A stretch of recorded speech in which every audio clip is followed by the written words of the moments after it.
एक दिन राजकुमार सिद्धार्थ अपने चचेरे भाई देवदत्त के साथ बाग में घूमने के लिए गए।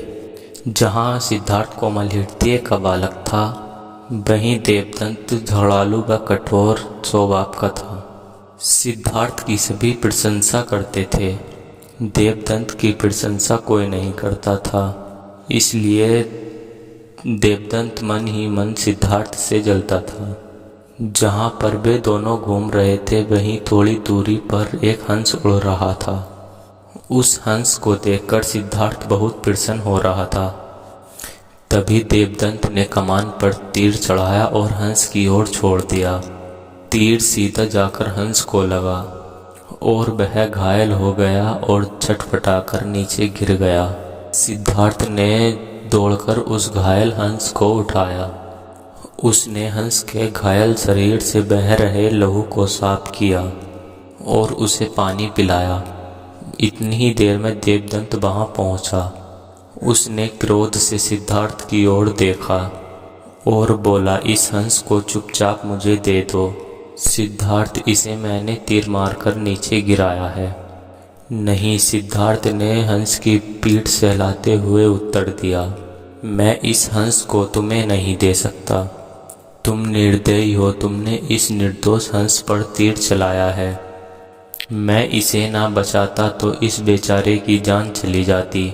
देखो सिद्धार्थ, देवदत्त उससे घूरकर बोला, यह हंस मेरा है, इसे मैंने तीर मारकर गिराया है। इसे चुपचाप मुझे दे दो। यदि नहीं दोगे तो राज दरबार में जाकर तुम्हारी शिकायत कर दूंगा। सिद्धार्थ ने उसे हंस देने से साफ साफ मना कर दिया। देवदत्त राजा सुधोधन के दरबार में जा पहुंचा और सिद्धार्थ की शिकायत की।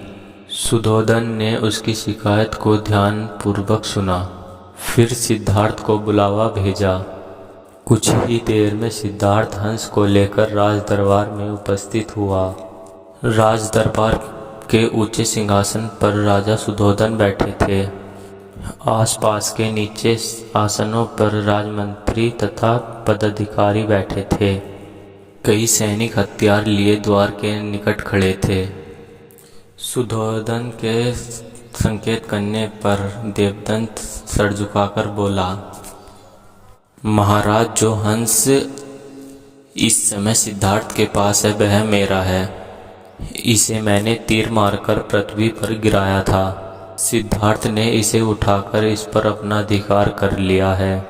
यह हंस मेरा है, कृपया यह मुझे दिलवाया जाए। राजा सुधोधन ने सिद्धार्थ की ओर देखा और बोलने की ओर संकेत दिया। सिद्धार्थ ने सर झुकाकर शांत शब्दों में कहा, महाराज, यह हंस निर्दोष है।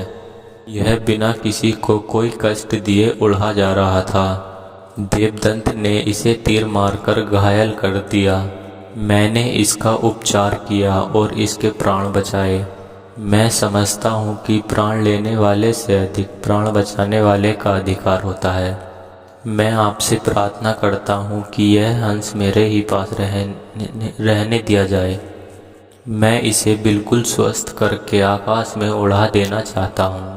सुधोधन ने अपने विचार से विचार सुमिरन किया।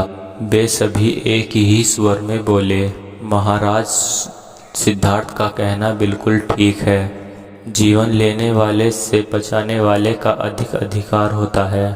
अतः हंस राजकुमार सिद्धार्थ के पास ही रहने देना चाहिए। सुधोधन ने सभासदों की बात मान ली। उन्होंने सिद्धार्थ से कहा, इस हंस पर तुम्हारा अधिकार है, तुम इसे ले जा सकते हो। इस कहानी की सीख यही है कि हमें कभी किसी बेजुबान को नहीं मारना चाहिए, बल्कि उनके लिए घर बनाने चाहिए और उनकी सुरक्षा करनी चाहिए।